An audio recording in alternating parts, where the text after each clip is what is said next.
আসসালামু আলাইকুম। আজকে আমরা আলোচনা করব প্রেজেন্ট ইনডেফিনিট টেন্স নিয়ে। প্রেজেন্ট ইনডেফিনিট টেন্স হলো সব টেন্সের মা। এই প্রেজেন্ট ইনডেফিনিট টেন্স যদি আমরা সহজে আত্মস্থ করতে পারি, তো সব টেন্সগুলো আমরা সহজে আত্মস্থ করতে পারবো ইনশাআল্লাহ। সংজ্ঞা: বর্তমানে কোনো কাজ করা, হওয়া, খাওয়া, যাওয়া, আসা, নেওয়া এরূপ বোঝালে বাক্যটিকে প্রেজেন্ট ইনডেফিনিট টেন্স বলে।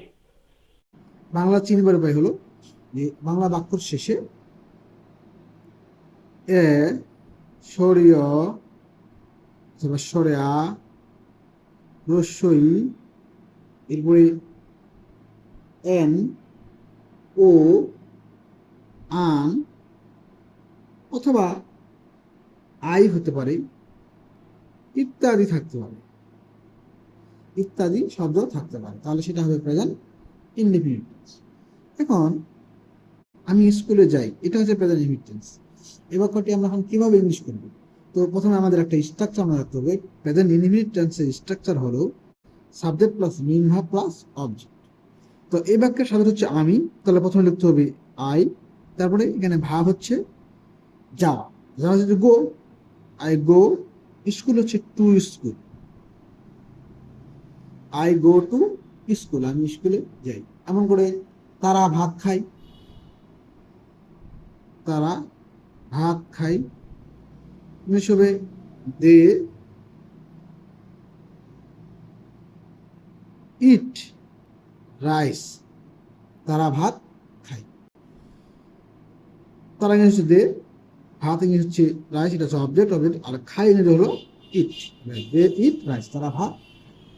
এখন যদি আমরা সাবজেক্টের জায়গায় থার্ড পারসন সিঙ্গুলার বসাই, তাহলে প্রেজেন্ট ইনটেন্সে একটু কাজ করতে হবে। সাবজেক্ট থার্ড পারসন সিঙ্গুলার হলে ভার্বের সাথে এস অথবা ইএস। তো এখন আমরা সাবজেক্ট থার্ড পারসন সিঙ্গুলার কোনগুলো হয় সেটা আগে দেখো। এটা হচ্ছে হি, এরপরে সি, ইট এবং নেম। হি সি ইট আর নাম। নাম বলতে পৃথিবীর যত সে নাম করেছেন এগুলো হচ্ছে বাক্যের third person singular form.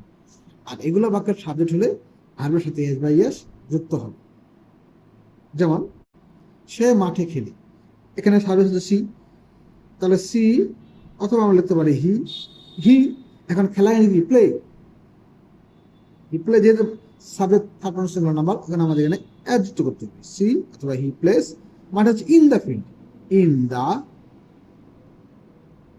Field, see he place in the field.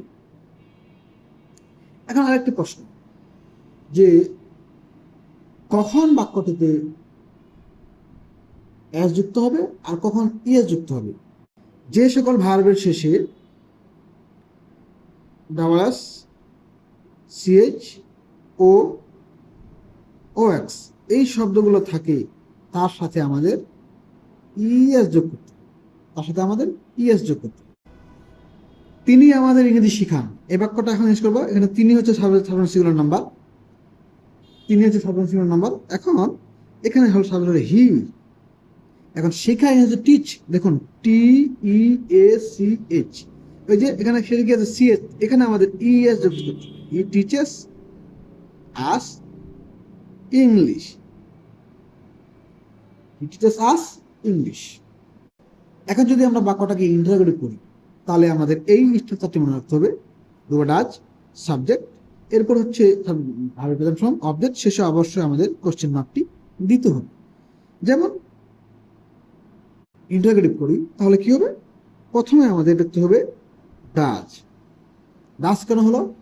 Subject third person singular হলেই প্রথমে ডাজ বসাতে হবে, অন্য সব ক্ষেত্রেই ডু।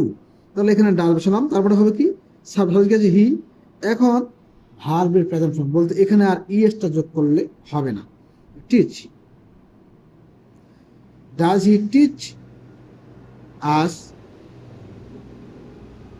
ইংলিশ, শেষে অবশ্যই question, does he teach us English. এখন I go to school,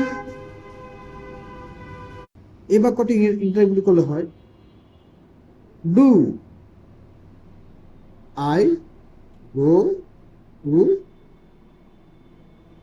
school, শেষে অবশ্যই কোশ্চেন। এভাবেই প্রতিটা টেন্সই মূলত একই রকম ভাবে হয়, শুধু তাদের স্ট্রাকচার এবং অক্সিলারি ভাব আলাদা হয়। তাই এই প্রেজেন্ট ইনডিফিনিট টেন্স যদি আমরা শিখি, সহজেই আমরা বাকি টেন্সগুলো পারব।